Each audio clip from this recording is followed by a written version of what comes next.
प्रभात बच्चों आज हम रक्त और हमारा शरीर पाठ का अध्ययन करेंगे।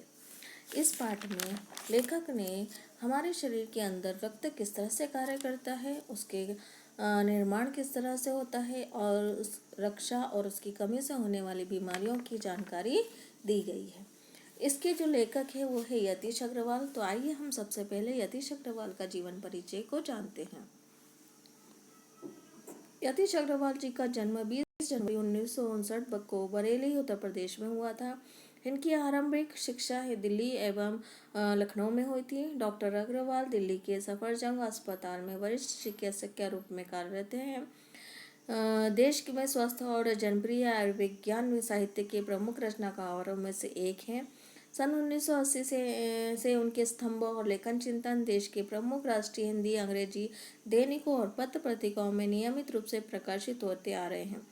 उन्होंने बच्चों, किशोरों और नव साक्षरों के लिए भी प्रचुर रूप से लिखा है और रेडियो टेलीविजन के लिए भी सीरियलों का विकल्पन और लेखन किया है। इनको अनेक पुरस्कारों से भी सम्मानित किया गया है। शिक्षक पुरस्कार 2003, साहित्य सम्मान हिंदी अकेडमी 2003, मेघा साहा सम्मान 1991, 92 और 93 3 साल तक लगातार उन्हें मिलता रहा है।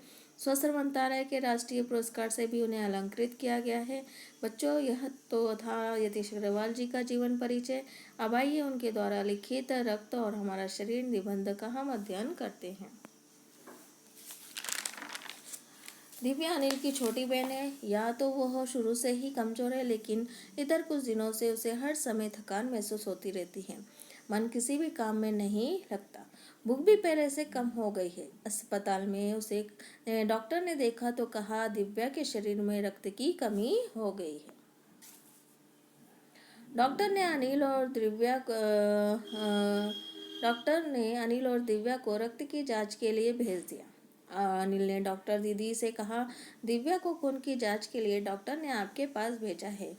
इतना सुनते ही डॉक्टर दीदी ने दिव्या की उंगली से रक्त की कुछ बूंदें एक छोटी सी शीशी में डाली और स्लाइड पे लगा दी। फिर अनिल से बोली, अनिल तुम कल आकर अस्पताल से रिपोर्ट ले जाना। अगले दिन अनिल अस्पताल पहुंचा। डॉक्टर दीदी के पास गया तो डॉक्टर दीदी सूक्ष्मदर्शी द्वारा स्लाइड की जांच कर रही थी। स्लाइड की जांच पूरी होने पर डॉक्टर दीदी ने साबुन से हाथ धोए और तौलियों से पोंछती हुई बोली, अनिल दिव्या को एनीमिया है, चिंता की बात नहीं, कुछ दिन दवा लेगी तो ठीक हो जाएगी। एनीमिया का नाम सुनते ही अनिल के मन में जिज्ञासा हुई। वह बोला, दीदी यह एनीमिया क्या है? तब डॉक्टर दीदी ने कहा, पहले तुम्हें रक्त के बारे में जानना होगा। रक्त लाल द्रव के समान दिखता है, किंतु इसे सूक्ष्मदर्शी के द्वारा देखने पर यह भानुमति के पिटारे से कम नहीं होता है। यह सूक्ष्मदर्शी एक उपकरण है। इसकी सहायता से रक्त की जांच की जाती है। और भानुमति के पिटारे का मतलब है कि एक ही जगह में या एक ही थैली में बहुत सारी चीज़ों का होना। जैसे आपने जादूगर को देखा होगा, वह एक थैले में हाथ डालकर अनेक चीज़ें निकाल कर दिखाता है। ठीक उसी प्रकार रक्त में बहुत सारे कण मौजूद होते हैं। जैसे लाल रक्त कोशिका है, जिसे अंग्रेजी में रेड ब्लड सेल्स कहा जाता है। सफ़ेद रक्त कोशिका है, जिसे वाइट ब्लड सेल्स कहा जाता है। विमाणु, जिसे प्लेटलेट्स कहा जाता है, और प्लाज्मा। आइए अब हम लाल रक्त कोशिकाओं के बारे में जानते हैं। लाल रक्त कण को स्लाइड में देखा मानो आश्चर्य के मारे अनिल उछल पड़ा, क्योंकि रक्त की एक बूंद में इतने सारे कण। उन कणों को देखकर अनिल ने कहा, यह तो मानो छोटी छोटी सी बालूशाही रखती हो। बालूशाही को आपने खाया होगा, वो देखा भी होगा। वह गोल गोल होती है और बीच में थोड़ी सी चपटी और छेद भी होता है। ठीक उसी प्रकार लाल रक्त कण होते हैं। डॉक्टर दीदी ने कहा, लाल रक्त कण की बनावट बालूशाही की तरह ही होती है, गोल और दोनों तरफ से अवतल यानी बीच में दबी हुई। रक्त की एक बूंद में इनकी संख्या लाखों में होती है। यदि हम 1 मिलीमीटर रक्त लें तो उसमें हमें 40 से 50 पर या 55 लाख कण मिलेंगे। या कण दिन रात काम करते रहते हैं। लाल रक्त कोशिका ऑक्सीजन और कार्बन डाइऑक्साइड और पोषक पदार्थों को पूरे शरीर में पहुंचाने यानी लाने ले जाने का कार्य करती है। जैसे हमें कहीं जाना हो तो हम परिवहन का उपयोग करते हैं, साधन का उपयोग करते हैं। ठीक वैसे ही जैसे रिक्शा, बस, साइकिल आदि से हम आने एक जगह से उस दूसरी जगह जाने के लिए उपयोग में लाते हैं। ठीक उसी प्रकार लाल रक्त कोशिकाएं रक्त और पोषक पदार्थों को पूरे शरीर में पहुंचाने का कार्य करती है। इनके पहुँचाने का कार्य करती है। इनका जीवन काल 4 महीने का होता है। 4 महीने के होते होते ये नष्ट हो जाते हैं और शरीर नए कण भी बनते रहते हैं। जैसे यदि हमें कोई कारखाना स्थापित करना हो तो हम क्या करते हैं, योजना बनाते हैं, कच्चा माल, मशीन और वो वस्तु तैयार होती है। ठीक उसी प्रकार हमारा शरीर भी कार्य करता है। जैसे हम जगह यानी हमारा शरीर, योजना बनाने का कार्य हमारा दिमाग कार्य करता है।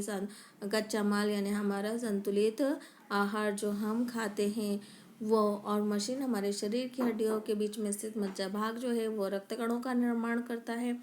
तो इस प्रकार से हमारा शरीर भी एक लगातार काम करता रहता है और रक्त को पूरे शरीर में पहुंचाने का कार्य लाल रक्त कणिकाएं करती है।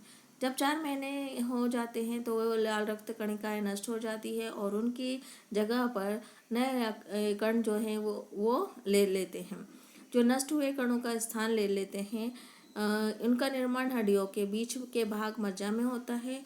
रक्त कणों के निर्माण के लिए प्रोटीन, लोहा तत्व, विटामिन की जरूरत होती है जो हमारी हरी सब्जियों, फल, दूध, मांस, अंडे और गोश्त के द्वारा उपलब्ध होती है।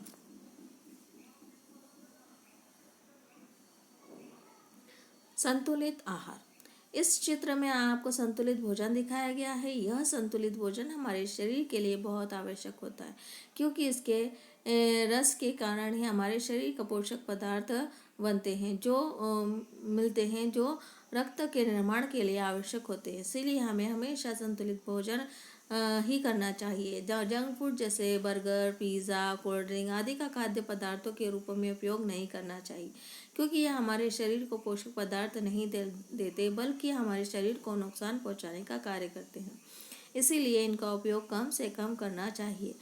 हमें अधिक से अधिक संतुलित भोजन का उपयोग करना चाहिए ताकि हमें स्वस्थ रहने के लिए इन चीज़ों की बहुत ज़्यादा आवश्यकता होती है। जितना संतुलित भोजन करेंगे उतने ही हमारे रक्त का निर्माण उतनी ही गति से होता है। अब आइए एनीमिया के बारे में जानते हैं। यह शरीर में खून की कमी के कारण होता है। जब रक्त कण बन नहीं पाते और रक्त में इसकी कमी हो जाती है तब लाल रक्त कण की इस कमी को क्या कहा जाता है, एनीमिया कहा जाता है। तब यह होता है जब शरीर के रक्त में लाल कणों का या कोशिकाओं के नष्ट होने की दर उसके निर्माण की दर से अधिक हो जाती है। मानो एक लाल रक्त कण नष्ट हो गया तो उसकी जगह लेने के लिए कोई भी कण नहीं उपलब्ध होता है, तो लाल रक्त कण की कमी हो जाती है। संतुलित आहार लेना मात्र से हम एनीमिया जैसी बीमारी से बच सकते हैं। इसके अलावा इस रोग का एक और कारण है पेट के कीड़ों का हो जाना। यह कीड़े प्रायः दूषित जल और खाद्य पदार्थों द्वारा हमारे शरीर में प्रवेश करते हैं। एनीमिया से बीमारी से हम बच सकते हैं यदि हम सावधानी रखें तो। जैसे हम नियमित रूप से संतुलित आहार का उपयोग करें, हमारे भोजन में जंक फूड और खाद्य जैसे पदार्थों का उपयोग ना करें, कम करें और संतुलित आहार अधिक उपयोग करें। इसी के साथ हम पूरी साफ सफाई का ध्यान रखें, खाद्य पदार्थों को सफाई से ग्रहण करें, भोजन करने से पूर्व अच्छी तरह से हाथ धो लें और साफ पानी का ही उपयोग करें, साफ पानी ही पिएं। और शौच के लिए जाते समय हमें शौचालय का ही उपयोग करें। इधर उधर नंगे पैर ना घूमें क्योंकि एक किस्म के कीड़े जिनके अंडे जमीन के ऊपरी सतह में पाए जाते हैं, इन कीड़ों से उत्पन्न हुए लार्वा त्वचा के रास्ते शरीर में प्रवेश कर हाथों में अपना घर बना लेते हैं। इनसे बचने का सहज उपाय है कि हम नंगे पैर इधर उधर ना घूमें। इन सभी बातों का ध्यान रखकर हम एनीमिया जैसी बीमारी से अपने आप को बचा सकते हैं और बचाव कर सकते हैं। सफ़ेद रक्त कोशिकाएं। यह सब बातें महत्वपूर्ण है, अनिल ने डॉक्टर दीदी से कहा। फिर वह बोला, आपने बताया ही नहीं कि सफ़ेद रक्त कोशिकाएं और विषाणु क्या है। तब दीदी ने कहा कि सफ़ेद रक्त कोशिकाएं एंटीबॉडी बनाकर शरीर के रक्षा तंत्र में मदद करती है। सफ़ेद कण वास्तव में हमारे शरीर के बीच वीर सिपाही की तरह कार्य करते हैं। जब रोगाणु शरीर पर धावा बोलने की कोशिश करता है तो सफ़ेद कण उनसे डट कर मुकाबला करते हैं और जहाँ तक संभव हो पाता है रोगाणुओं को भीतर घर नहीं करने देते, प्रवेश नहीं करने देते। मान लो कि बहुत से रोगों से हमारी रक्षा करते हों, जैसे कि हमारे देश के वीर सिपाही भारत की सीमा पर डट कर खड़े रहते हैं और शत्रुओं का मुकाबला करते हैं और किसी को भी अंदर नहीं आने देते। ठीक वैसे ही यह सफ़ेद रक्त कोशिकाएं एक सिपाही की तरह वायरस या अन्य किसी भी बैक्टीरिया को शरीर में प्रवेश करने नहीं देते। वो उनसे डट कर मुकाबला करते हैं और हमारे शरीर को स्वस्थ रखने का कार्य करते हैं। विषाणुओं का कार्य है चोट लगने पर रक्त का जमाव क्रिया में मदद कर। रक्त के तरल भाग प्लाज्मा में एक विशेष किस्म की प्रोटीन होती है जो रक्त वाहिकाओं की कटी फटी दीवारों में मकड़ी के जाल के समान एक जाल बुन देती है। विषाणु इस जाल से चिपक जाते हैं और इस तरह दीवार में आई दरार भर जाती है, जिससे रक्त बाहर निकलना बंद हो जाता है। ठीक उसी तरह जैसे गाड़ी का टायर पंचर हो जाता है तो गाड़ी का जो पंचर है उसे ठीक किया जाता है, पूरे टायर को नहीं बदलते। बल्कि ठीक वैसे ही यहाँ पर विषाणु भी कार्य करता है। जहाँ पर चोट लगी है उसी जगह पर वो खून के बहने को बंद करने का कार्य करता है।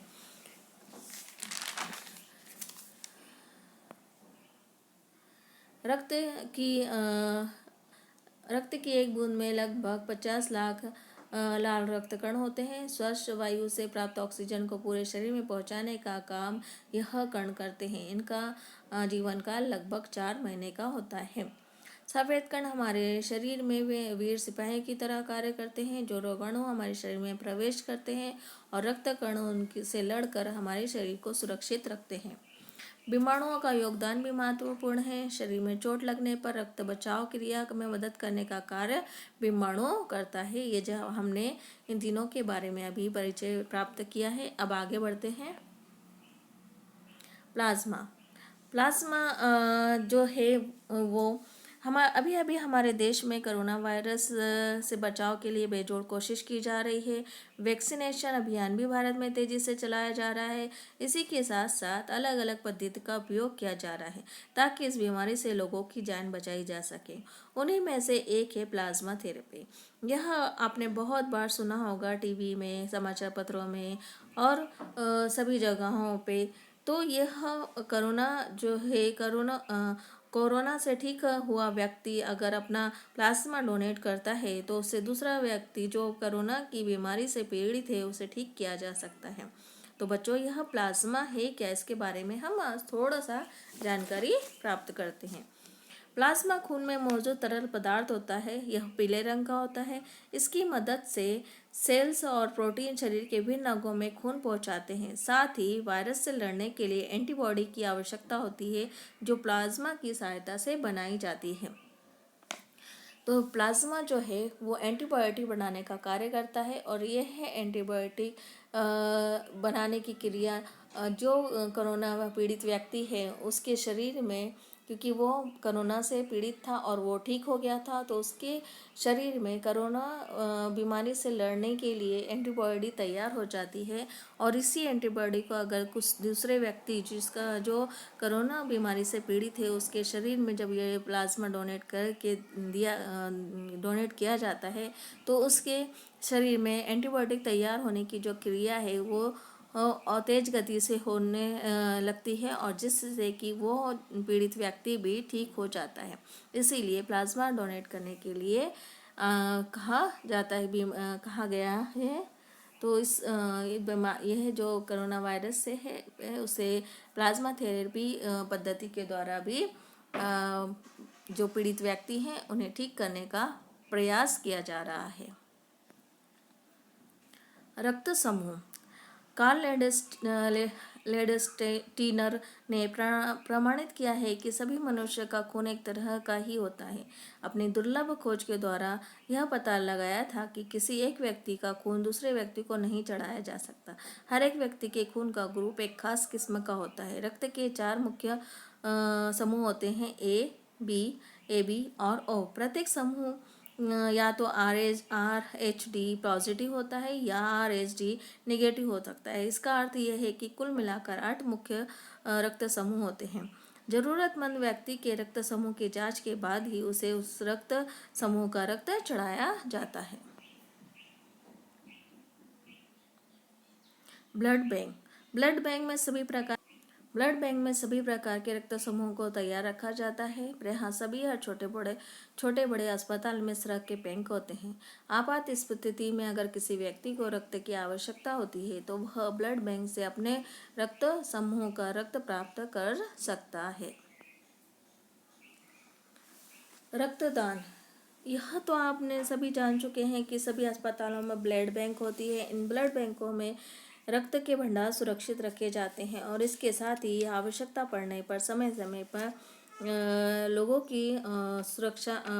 की मदद करने का कार्य करते हैं। पर इन जगहों पर रक्त को सुरक्षित रखने के लिए रक्त की भी आवश्यकता होती है और यह रक्तदान के द्वारा ही हमें उपलब्ध होता है। 18 वर्ष से अधिक उम्र के स्वस्थ व्यक्ति ही रक्तदान कर सकता है। एक समय में उनसे लगभग 300 मिलीलीटर रक्त ही लिया जाता है। रक्तदान से कमजोरी हो जाती है, किंतु यह विचार निराधार है, यानी यह सही नहीं है। हमारा शरीर इतना रक्त कुछ ही दिनों में बना लेता है। हमारे शरीर में लगभग 5 लीटर खून होता है। कुछ रक्त किसी जरूरतमंद व्यक्ति के लिए जीवन दान बन जाते हैं। तो इससे बड़ी और क्या बात हो सकती है। तो हमें रक्तदान करना चाहिए।